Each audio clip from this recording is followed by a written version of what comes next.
കാലത്ത് എണീറ്റിട്ട് ഇഡ്ഡലിക്ക് അരച്ച് വെച്ച ദിവസമാണെന്ന് വെച്ചെങ്കിൽ അത് ആദ്യം വന്ന് നോക്കൂട്ടോ, അത് പൊന്തിയിട്ടുണ്ടോ ഇല്ലേന്ന്. പൊന്തിയിട്ടുണ്ടെന്ന് കണ്ട ഒരു സമാധാനമാണ്, പക്ഷേ ഇന്നും പൊന്തിയിട്ടില്ല.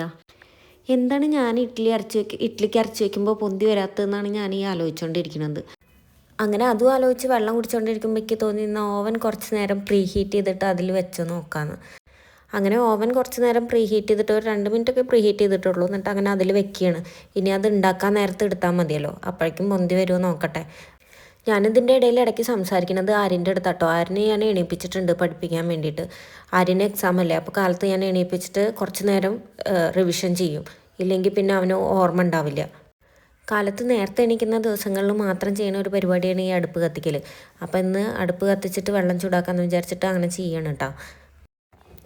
അടുപ്പ് കത്തിച്ചപ്പോൾ പുക മുഴുവൻ എന്താ പുറത്തു കൂടെയാണ് വരുന്നത്. പുകയില്ലാത്ത അടുപ്പാണ്, പക്ഷേ എന്താ പുക മുഴുവൻ പുറത്തു കൂടെ വരുന്നത് നോക്കിയപ്പോൾ അപ്പുറത്തുള്ള ചെറിയൊരു അടുപ്പുണ്ടല്ലോ, 3 അടുപ്പല്ലേ, അപ്പോൾ അതിൽ ചെറിയത് നടുക്കിലൊരെണ്ണം ഉണ്ടല്ലോ, അതിൻ്റെ അടപ്പ് തുറന്നിട്ടായിരുന്നു ഇരിക്കുന്നുണ്ടായിരുന്നത്. അത് അടച്ചു വെച്ചപ്പോൾ അത് ശരിയായി.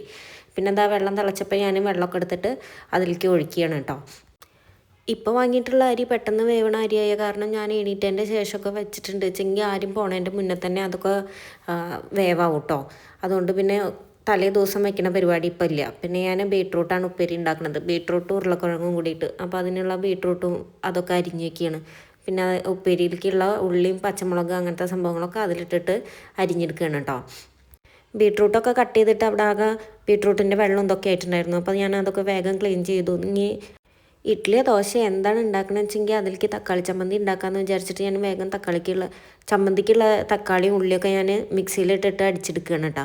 എന്നിട്ടാണ് പിന്നെ വറവിലേക്ക് ഇട്ടിട്ട് വേവിച്ചെടുക്കുന്നത്. അതിൻ്റെ ഒപ്പം തന്നെ ഞാൻ ഉപ്പേരി ഉണ്ടാക്കുന്നുണ്ട്.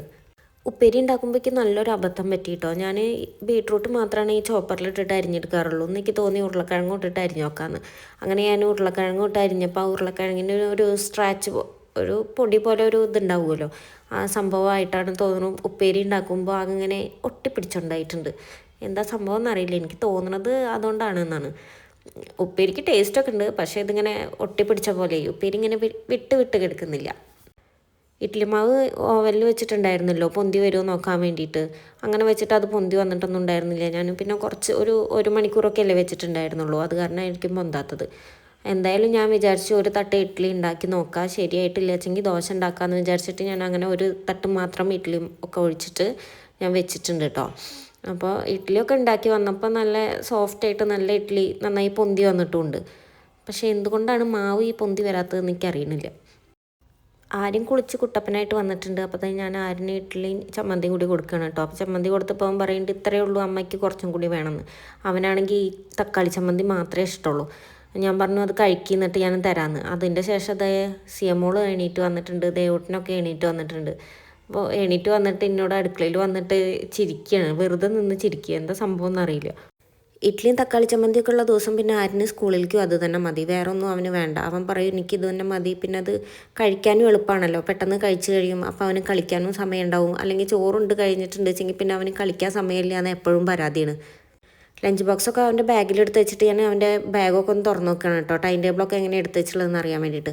അപ്പോൾ ടൈം ടേബിൾ നോക്കിയപ്പോൾ ഒരുപാട് ആവശ്യമില്ലാത്ത ബുക്സൊക്കെ എടുത്ത് വെച്ചിട്ടുണ്ട്. ടേം 1-ത്തെ ടെക്സ്റ്റ് ബുക്കൊക്കെ ബാഗിലെടുത്ത് വെച്ചിട്ടുണ്ട്. അത്രയും വെയിറ്റാണ് ബാഗിന്. എന്നിട്ടാണ് അവൻ ഇതൊക്കെ എടുത്ത് വെച്ചിട്ട് കൊണ്ടുപോകുന്നത്. പിന്നെ അത് അമ്മ വന്നപ്പോൾ അവൻ്റെ തലയൊക്കെ ഒന്ന് ചീന്തി കൊടുക്കുകയാണ്. സ്കൂളിൽ പോകാൻ നേരത്ത് ഏട്ടനും അനിയത്തിക്കും ഭയങ്കര സ്നേഹം കേട്ടോ. അപ്പോൾ അതായത് ഉമ്മയൊക്കെ കൊടുത്തിട്ട് ആറ്റൊക്കെ കൊടുത്തിട്ട് ആരും പോവുകയാണ് സ്കൂളിലേക്ക്. ആരും പോയതിൻ്റെ ശേഷം ഞാൻ റൂമിൽ വന്നിട്ട് പിന്നെ ബെഡ്ഷീറ്റൊക്കെ ഒന്ന് മാറ്റിയിടാമെന്ന് വിചാരിച്ചിട്ട് അങ്ങനെ അത് ചെയ്യണം കേട്ടോ. അപ്പോൾ അതേ ബെഡ്ഷീറ്റ് മാറ്റുമ്പോഴേക്കും ഇതാ സിയമോൾ അതിൽ കയറി വന്നിട്ട് ഇരിക്കുന്നുണ്ട്. അപ്പോൾ ഞാൻ അവളെ എടുത്ത് ഇറക്കിയിട്ട് ഞാനത് ബെഡ്ഷീറ്റൊക്കെ വിരിച്ചിടുകയാണ്. ബെഡ്ഷീറ്റ് വിരിക്കൽ ഭയങ്കര പണിയാണ് എനിക്ക് ഇഷ്ടമല്ല ഈ ബെഡ്ഷീറ്റ് മാറ്റി വിരിക്കുന്ന പരിപാടി. അങ്ങനെ ഒരുവിധം ബെഡ്ഷീറ്റൊക്കെ വിരിച്ചു. എന്ത് ചെയ്യുകയാണെന്ന് വെച്ചെങ്കിലും സിയമോളും കൂടെ ഉണ്ടാവും കേട്ടോ. ഉറങ്ങി എണീറ്റ് കഴിഞ്ഞാൽ പിന്നെ എൻ്റെ ഒപ്പം തന്നെ ഉണ്ടാവും. പിന്നെ ഞങ്ങൾ രണ്ടുപേരും പോയി കുളിച്ചു. കുളി കഴിഞ്ഞ് വന്നപ്പോഴേക്കും നല്ല വിശപ്പായി. അപ്പോൾ ഞങ്ങളിതാ 3 പേരും കൂടി ഇരുന്നിട്ട് ചായ കുടിക്കുകയാണ് കേട്ടോ.